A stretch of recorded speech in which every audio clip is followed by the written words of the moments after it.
Chief, credited with reshaping the U.S. Capitol Police Force after the January 6th insurrection, is now talking about his tenure. Chief J. Thomas Manger is retiring this month after recruiting hundreds of new officers and successfully implementing complex reforms called for by Congress. Our Scott Broom conducted an exit interview with Manger. Here's his report.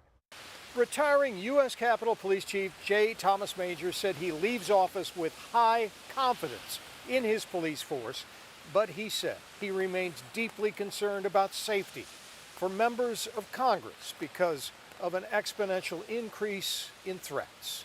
How would you describe the threat environment? Technically, we say it's elevated. Prior to January 6th, we'd have on average about 2,000 threats against members of Congress every year. Now we're up to 8, 9, 10,000 a year. You've got extremists that are very vocal on both sides of many issues in this country.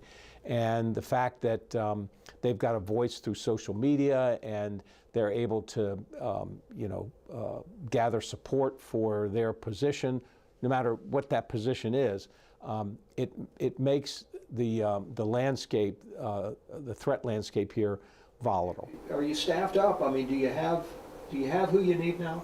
We've had no issues getting good quality applicants to come here, and I think there's a couple of reasons. One, if you talk to a lot of the young officers, they will tell you they're here because of January 6th.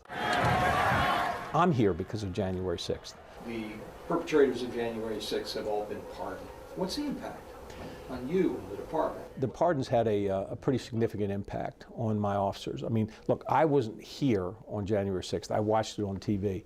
But my cops were here, and they know exactly what happened on January 6th. And so the fact that people who were assaulting police officers were just let off the hook was really, I think, hurtful to my cops, and frankly, an insult to every police officer in this country.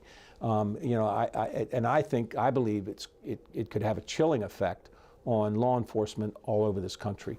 What's the unfinished business? The protection responsibilities that we have for members of Congress doesn't end once they leave the Capitol. And so we have a nationwide responsibility to get the resources to be able to do that and keep everybody safe, whether they're here, whether they're traveling, whether they're at home.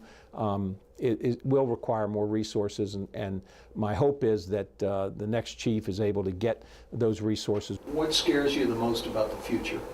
My concern is that the country will get more divided as time goes on, and I hope that that doesn't happen. I think it's important that folks understand that post-January 6th, the morale here, the department was struggling, and it was the men and women of this department that were here on January 6th that were most instrumental in making the changes, making the improvements, and working as hard as human beings can work to make sure this department never had a failure like that again. Before the U.S. Capitol Police Force, Manger served as chief in Fairfax County, Virginia, and Montgomery County, Maryland. At age 70, he promises this is his final retirement from wearing a uniform. Scott Broom, WUSA 9.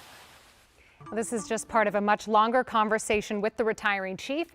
You can watch the full thing on your own time. It's streaming on WUSA 9 Plus. Download Plus on your smart TV and watch for free.